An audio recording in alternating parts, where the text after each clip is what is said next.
Hello friends, ඉතින් අද විඩියෝෙන් කතා කරන්නේ කොහොමද IJ1 සහ 2 ගේම් දෙකේ හරියටම ලැග් ෆික්ස් කරගන්න කියලා. ඉතින් මේ ලැග් එක බොහෝ දුරට එන්නේ IJ1 ගේම් එකේ. 2 ගේම් එකේ නම් මම තාම දැකලා නැහැ. බොහෝ දුරට මට ඇවිත් නැහැ. සමහර වෙලාවට එනවා ලැග් එකක් සහ ස්ක්‍රීන් එකේ පොඩි දෙයක්. ඉතින් IJ1 ගේම් එකේ තමයි ලොකුවට මේ ලැග් එක බලපාන්නේ. ඉතින් ඒ වගේම තව DirectX ලැග් ෆික්ස් වෙන එකක් එනවා. ඒක ගේම් එක ඕපන් කරලා දෙන ෆෝල්ට් එකක්. ඉතින් ඒකෙත් මම ඉමේජ් එකක් දාන්න.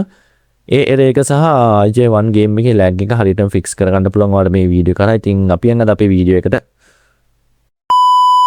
ඕකේ, මුලින්ම ඔයාලා කරන්න ඕනේ ඔයාලගේ IJ1 icon එක හොයාගන්න. ඉතින් desktop එකේ icon එක තියෙනවා, ඒ වගේම start menu එකේ icon එක තියෙනවා.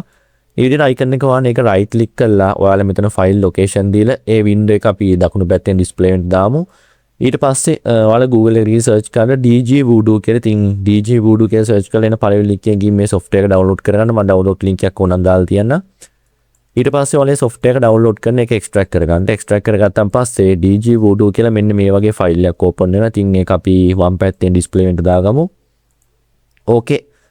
ඊට පස්සේ ඔයාලා මුලින්ම කරන්න ඕනේ මෙතන 3D FX කියන එකට ගිහිල්ලා x86 තියෙන ෆයිල් තුනම copy කරගෙන ඔයාලගේ IJ1 ෆයිල් එකට දාන්න. ඊට පස්සේ මම නම් කලින් මේක paste කරපු ඉඳලා ඒ කියන්නේ අපි කලින් දුන්න ඉඳලා තමයි replace වෙන්නේ. ඉතින් ඔයාලගේ replace ඉල්ලන්නේ නැහැ. එහෙම ෆයිල් ටික move වෙනවා.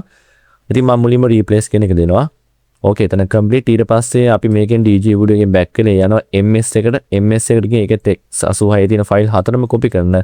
ඒකත් දානවා අපේ ෆයිල් එකට. ඊට පස්සේ replace කරනවා. ඕකේ, ඊට පස්සේ අපි ආයෙ මුලට ගිහින් මෙතන DG Voodoo CPL කියන එක copy කරගෙන ඒකත් දාන අපේ ෆයිල් එකට. ඊට පස්සේ replace එක දෙනවා.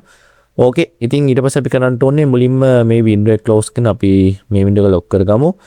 ඉතින් ඊට පස්සේ ඔයාලා DG Voodoo CPL කියන එක double click කරලා open කරගන්න. open කරගත්තට පස්සේ මේ වගේ control panel එකක් එනවා. ඉතින් control panel එකේ කොටස් තුනක් එනවා, general, glide සහ DirectX කියලා. ඉතින් මේකේ අපිට වැදගත් වෙන්නේ DirectX විතරයි. ඉතින් මේක DirectX එක සම්බන්ධ විතර අපි වෙනස්කම් ටිකක් කරන්නේ.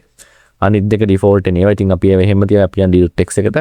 ඊට පස්සේ මෙතන video card එක DG Voodoo එකම තියන්න. ඊට පස්සේ VRAM එක 4096මයි වැටලා තියෙන එක ඔයාලා full දාන්න. resolution එක 1600 900 කියන්නේ ඔයාලගේ display resolution. ඉතින් ඔයාලා මුලින්ම resolution එක හොයන්න ඕන. ඉතින් ඒක හොයන්න කරන් තියෙන right click කරලා desktop එකේ ඊට පස්සේ යන්න display setting. ඔයාලට බලතව පේන ඇති මෙතන display resolution කියලා එකක් තියෙනවා. මේක තමයි resolution එක. ඉතින් ඔයාලට මේක වැඩි කරගන්න පුළුවන් graphic card එකේ optimum performance දක්වා. ඉතින් එහෙම වැඩි කරොත් වෙන්නේ මේක bottleneck වෙනවා. මොකද bottleneck වෙන්නේ ඔයාලගේ machine එකේ graphic card එකේ resolution monitor එක දරා ගන්න බැන්නාන් පස්සේ ඒක ආයෙ restart වෙනවා. ඒ හින්දා default monitor එක ගන්නම තියන්න. ඕකේ, ඊට පස්සේ ඔයාලා එතන file එකට ඒ ගාන දෙන්න. ඊට පස්සේ මෙතන MSAA කියන එක 8x දක්වා වැඩි කරගන්න. ඊට පස්සේ මෙතන VSync on කරන්න. ඔයාට ඕන නම් මෙතන DG Voodoo watermark එකක් දෙන්න පුළුවන්. ඉතින් කැමති නම් දෙන්න. ඉතින් මම මේක එම අයින් කරනවා.